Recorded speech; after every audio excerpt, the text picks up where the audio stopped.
نحمده ونصلي ونسلم على سيدنا وسندنا وحبيبنا وطبيبنا وكريمنا ومأوانا وملجأنا ومولانا محمد وبارك وسلم وصلوا عليه.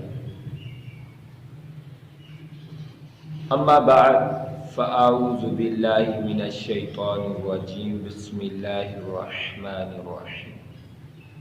وما أصابكم من مصيبة فبما كسبت أيديكم ويعفو عن كثير. صدق الله العظيم وصدق رسوله النبي الكريم.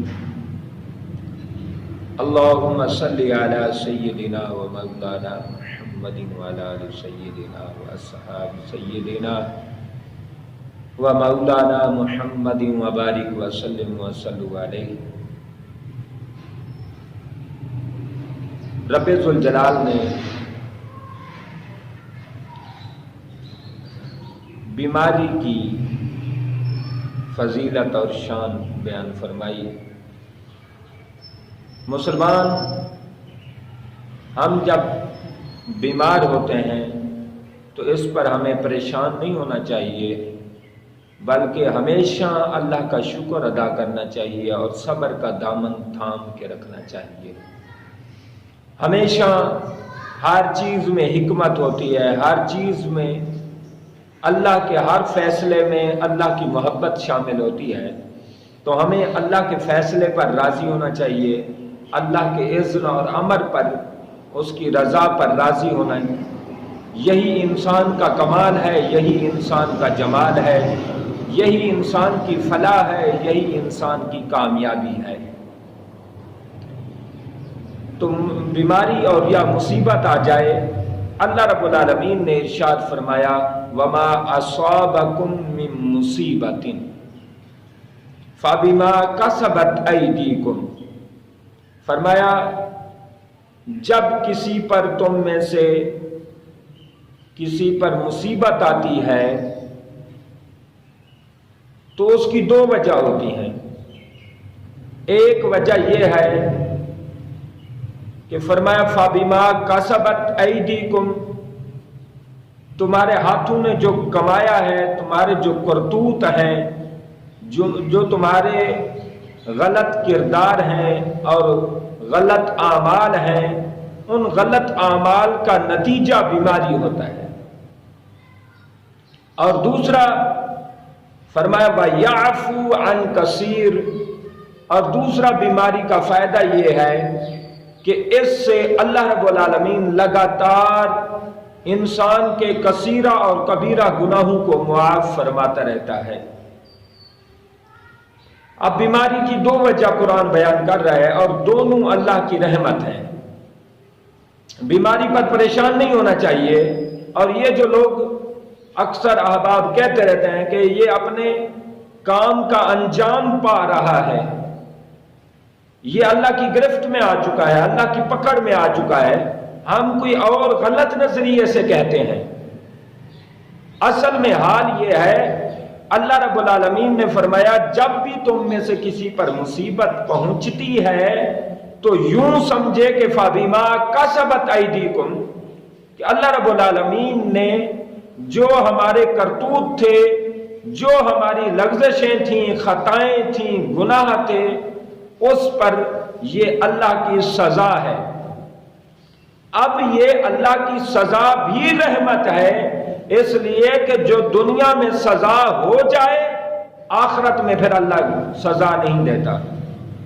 گویا کہ تمہارے گناہوں کا، تمہاری لغزشوں کا، تمہاری خطاؤں کا یہ کفارہ بن جاتا ہے.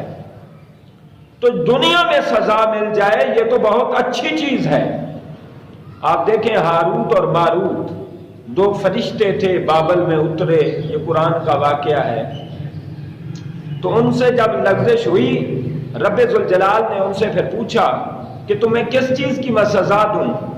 تو انہوں نے کہا مالک ہمیں دنیا میں سزا دے دے، اس لیے کہ کل من علیہا فان، ہر چیز فنا ہوگی، اس کا مطلب یہ ہے یہ دنیا ایک دن فنا ہوگی، دنیا کی جو سزا ہوگی وہ بھی ختم ہو جائے گی، لیکن جو آخرت ہے ہم فیہا خالدون، وہ تو پکی ہے، ہمیشہ کے لیے ہے۔ تو لہذا آخرت کی سزا ہم نہیں برداشت کر سکتے، ہم میں گنجائش نہیں ہے، جرات نہیں ہے۔ ہم اگر دنیا میں ہی اللہ سزا دے دے تو یہ اللہ کا انعام ہے، اللہ کا اکرام ہے کہ اللہ رب العالمین آخرت میں عزت بخشے گا۔ اور دوسرا فرمایا یہ جو بیماری آتی ہے اس سے مسلسل انسان کے گناہ معاف ہوتے رہتے ہیں، گناہوں کی تلافی اور معافی ہوتی رہتی ہے۔ اور آپ عربی گرامر میں اس کو دیکھیں، اللہ نے فرمایا وما اصابکم، جس کو مصیبت پہنچی، یہ ماضی کا صیغہ ہے، اصاب یصیب اصابۃ، ماضی کا صیغہ ہے۔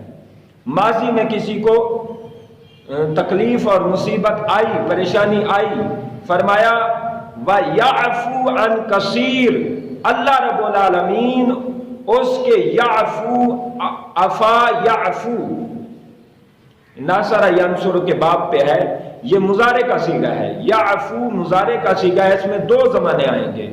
اس کا مطلب یہ ہوا کہ انسان پر بیماری آئی، اس کا مطلب ہے کہ رب گناہ معاف کرتا رہتا ہے اور رب معاف گناہ کرتا رہے گا۔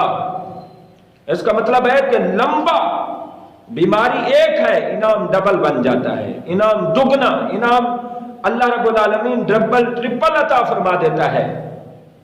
بیماری پر اللہ کا اجر و ثواب اور گناہوں سے معافی کا سلسلہ اللہ دگنا کر دیتا ہے۔ یہ آپ اندازہ کریں کیسا رب کریم ہے، اللہ رب العالمین کتنا مہربان ہے۔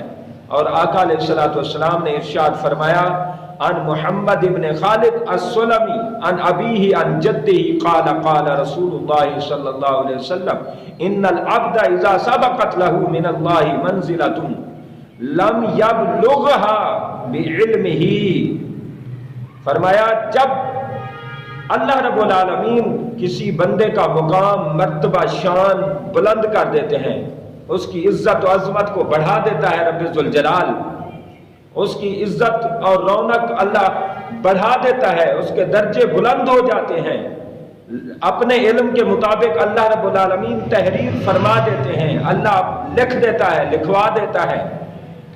لیکن فرمایا لم یبلغھا، بندے کے عمل اور بندے کا کردار اور بندے کی عبادت و ریاضت، بندگی اس درجے اور اس کمال تک نہیں پہنچ رہی ہوتی، وہاں تک وہ نہیں پہنچ سکتی۔ اللہ رب العالمین پھر بیماری عطا کرتے ہیں، اس بیماری میں رب ذوالجلال گناہ ایسے معاف کرتے ہیں کہ اس بندے کے جو اعمال ساری زندگی کے اعمال ہیں، جہاں تک اعمال نہیں پہنچ سکتے وہاں بندے کی بیماری کے گناہوں کا کفارہ اور بیماریوں پر اللہ کے انعامات وہاں پہنچ جاتے ہیں۔ اللہ رب العالمین پھر اس مقام پر پہنچا دیتا ہے۔ ابتلاہ اللہ فی جسدہ، اللہ رب العالمین اس کے جسم میں کوئی امتحان، آزمائش ڈال دیتے ہیں، بیماری ڈال دیتے ہیں، یا او فی مالہ، یا اس کے مال میں کوئی کمی آ جاتی ہے، کوئی گراوٹ آ جاتی ہے، نقصان اور خسارہ ہو جاتا ہے، او فی ولدہ، پھر یا اس کی اولاد پر کوئی پریشانی اور مصیبت آ جاتی ہے، ثم صبرہ علی ذالک، پھر اللہ رب العالمین اس پر صبر دیتے ہیں، حتی یبلغہ، حتی یبلغہ، حتیٰ کہ اللہ رب العالمین پہنچا دیتا ہے المنزلۃ التی سبقت لہ من اللہ، جو اللہ نے اپنے علم میں، مقدر میں، انسان کے مقدر میں شان اور عظمت اور رفعت لکھی ہے، اللہ رب العالمین پھر اس مقام پر پہنچا دیتے ہیں۔ تو بیماری اللہ کی رحمت ہے، اللہ رب العالمین سے کبھی مایوس نہیں ہونا چاہیے۔ چھوٹی چھوٹی تکلیفوں پر، چھوٹی چھوٹی مصیبتوں پر، پریشانیوں پر اللہ رب العالمین بڑے بڑے انعامات عطا فرماتے ہیں۔